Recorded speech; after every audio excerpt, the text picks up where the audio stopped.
Hello trainers, Professor Palm here, and I just want to let you know I'm a fossil fanatic.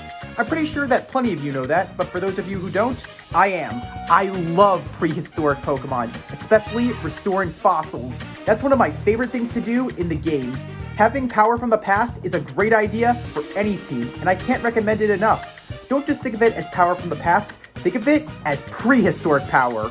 Hey, past is present. Since the beginning of Pokemon, we've had fossils in almost every region. Well, generations 2, 7, and 9 didn't give us any fossils, but that's okay. After all, not every region's gonna give us fossils. And I will say that anytime we get fossil Pokemon, it's always a huge plus. It's kinda cool that we started off with sea creatures, and of course, a flyer with Aerodactyl, and then we moved on to other things like, well, more like dinosaurs starting in Generation 4, and since then, we've had a lot more dinosaur Pokemon introduced. I've gotta say, as cool as the Stone Age sounds, heed my advice. Don't ever go back to it. It's a very scary time. Reggie Rock can tell you that for sure, as it lived the entire time through the Stone Age and is still with us today. It would tell us that there was not just the whole cutesy-wootsy stuff you see in the museums or those videos of, let's go back when prehistoric Pokemon roamed the earth. It was survival of the fittest. If you didn't have the skills to survive, that means you automatically are a meal. Speaking about meals, I am getting kind of hungry, but I think that something that was interesting about the prehistoric times is there were Pokemon that were both predator and they were prey. The predators easily made meals out of their prey, but there always seemed to be a big question about this. What about Pokemon that were herbivores? What did they eat? Because, as you know, there are plenty of herbivore Pokemon that don't like to eat others. Well, trainers, that question was finally answered in Generation 3 when we came across the root fossil. We brought it back and we found the Pokemon that were originally plants and flowers from the Stone Age. I'm of course talking about Cradily and Lileep. You may not believe it, but Lileep and Cradily are the first flowers ever. And despite them being flowers, they did not live on the land. They lived in other places. I'll explain where they lived later, but it is pretty interesting to look at the world's first flower Pokemon. Oh, and being that they were in the time of the Stone Age, don't let their appearance fool you. These are carnivorous flowers.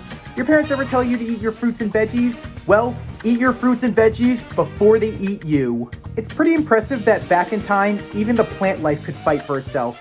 That's just proof that survival of the fittest meant that for everyone out there.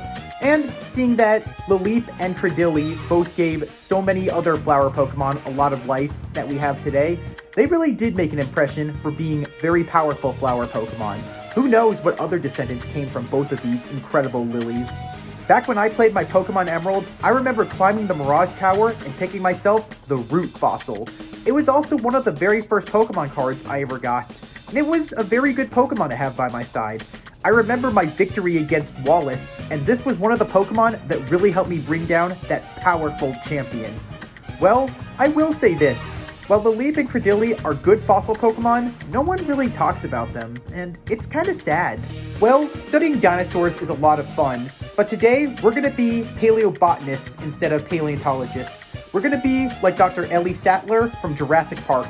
It's time to find out what makes ancient plant life so incredible and why we don't see it today. But before we do that, I want to give a very special thanks and shout out to artist Techrenova for my shirt. Today's shirt is The Grass Lizard Within.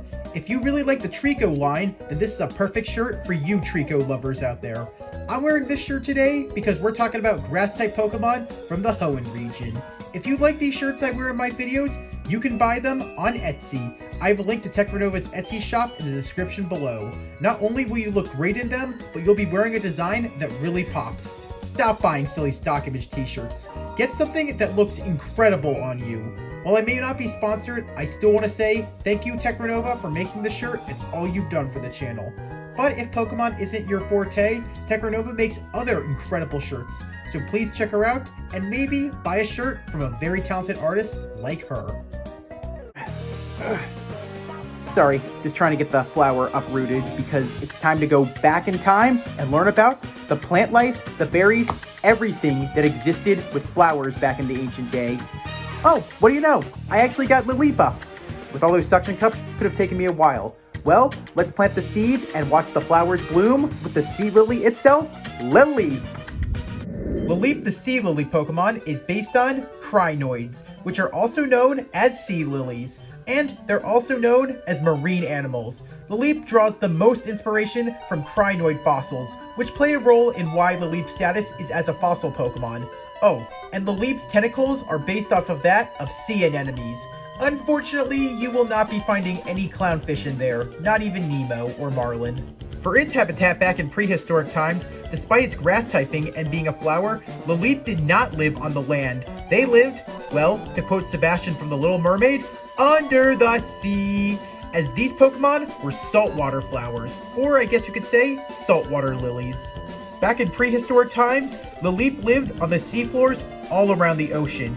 Even though it's claimed that Lileep went extinct approximately 100 million years ago, some paleontologists, when looking for fossils, had their minds blown, seeing that some of them are still living underwater, completely undisturbed by the power of time. Back in the Stone Age, Lileep attached itself to the rocks upon the seafloor, and it caught its approaching prey by using the tentacle-shaped flower petals. Oh, and something that you should know is, despite this Pokemon being a flower, Lileep are carnivorous. Once Lileep anchored itself somewhere, it would never leave unless it felt like it. Its powerful suction cup feet ingrained itself onto any rock. No matter how rough the current got, Lileep stayed completely immune and immobile from those powerful tides.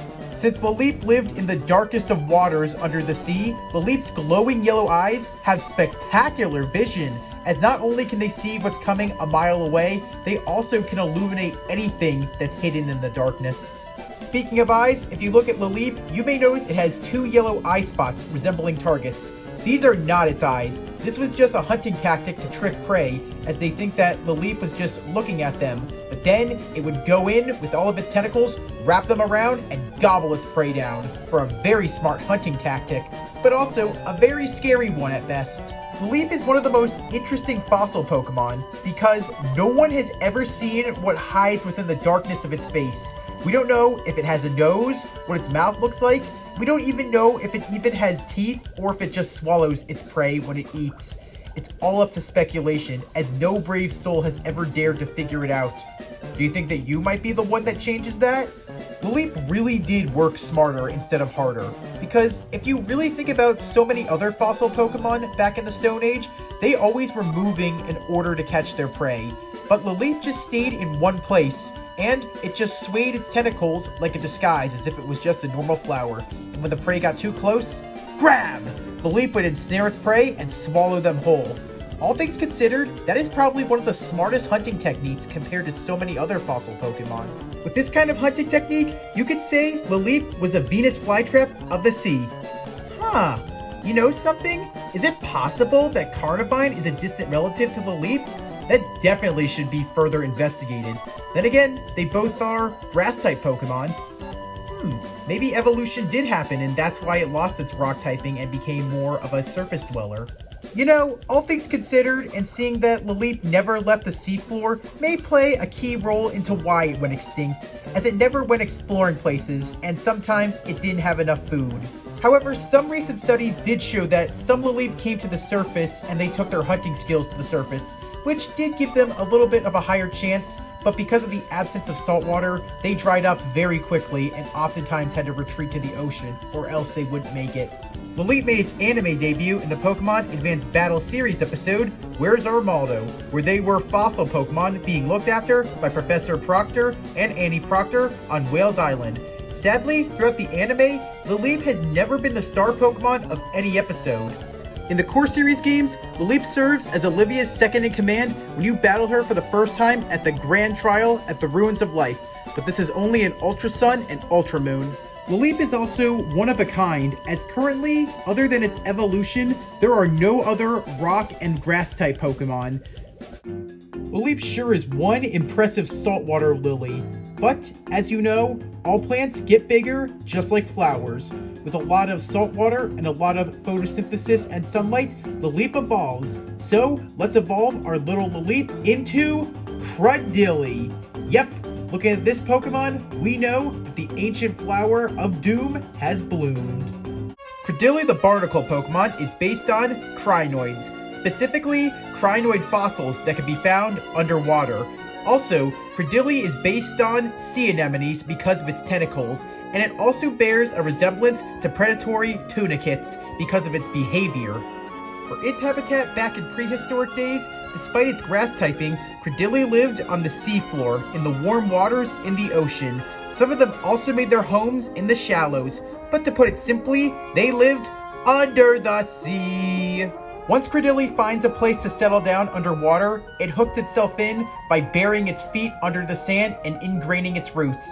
Also, their bodies serve as an anchor and are very strong, that the strongest currents can't even push them away, nor will do any damage to them whatsoever. Despite being a grass type and a flower, Cradily are carnivorous Pokemon, and one of their favorite things to eat back in the prehistoric days were Armaldo. While Cradily ate anything that swam close by it, it's also speculated that early humans were also made into a meal for Cradily.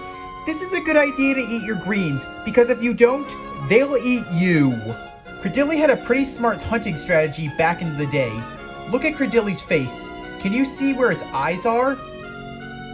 Well, if you're looking at the pair of yellow eyes in its mouth, then you win a prize. Those aren't its teeth. Those are its real eyes. Oh, and yes, they are in its mouth because everything that goes in there is eaten. Oh, and if you look at those eyes on its head, no, it got you, and that would sadly be your doom. Since many creatures thought the eyes of Cradily were on the green face of it rather than in its black mouth, it easily tricked so many others, and they only realized too late as soon as Cradily jumped in and made a meal out of them. Just like with its previous evolution, Lileep, we have no idea what lurks inside the plant shell of Cradily, nor what it looks like from within. It's all up to speculation. But I'm gonna go out on a limb and say it's probably something rather disturbing, and it's better left kept a mystery. Even though Cradily have short legs and they're not very fast, they were still seen as the apex underwater predator. This is because of its neck and tentacles. While they're not much to look at right now, they can extend 3 times their usual length to nab prey. No one can get away from this Pokemon. Did you ever see The Land Before Time and saw how Littlefoot and the rest of the brontosauruses called themselves longnecks? Well, I'd like to say this is the long neck underwater. Cradily's tentacles don't just act as its hands. These 8 tentacles also secrete a very strong acid out of each and every one of them, which dissolves their prey before Cradily makes a meal out of it. They dissolve everything very quickly, and Cradily don't really like eating bones. So, with all that acid, there's no bones about it. While Cradily lived underwater, it's been discovered that when the tide went out, they also came on land to search for prey. They also enjoyed what was on the land more than underwater. Basically, a lot of creatures that crossed Cradily's path were quickly made a meal out of. According to paleontologists, Cradily was not just scary underwater, it was a brutal, terrifying creature on land, as Cradily would ensnare its prey and then drag them into the ocean, drowning them for a watery grave before eating them. I gotta say, that is what you call killer seaweed. Aerodactyl may have been the apex predator of the Stone Age, but even they were scared of Cradily. All in all, it's ironic to say that despite being a flower from the deep, Cradily was high on the food chain, and it made a meal out of anything that it ensnared. So yeah, I think it's actually a blessing that this Pokemon went extinct, or I don't think anyone would be going into the ocean. People always say, don't judge a book by its cover. While we've seen a lot of scary prehistoric Pokemon, I think that Cradily just might be the top scariest Pokemon from the prehistoric times. Seeing that nothing could stop this Pokemon's suction cups, nothing could stop it when it ensnared prey, and that even the biggest of predators feared it, really does show how scary the prehistoric times are and why we should be happy so many Pokemon went extinct. Cradily made its debut in the Pokemon Advanced Battle Series episode, Where's Armaldo, as a resident of Whales Island.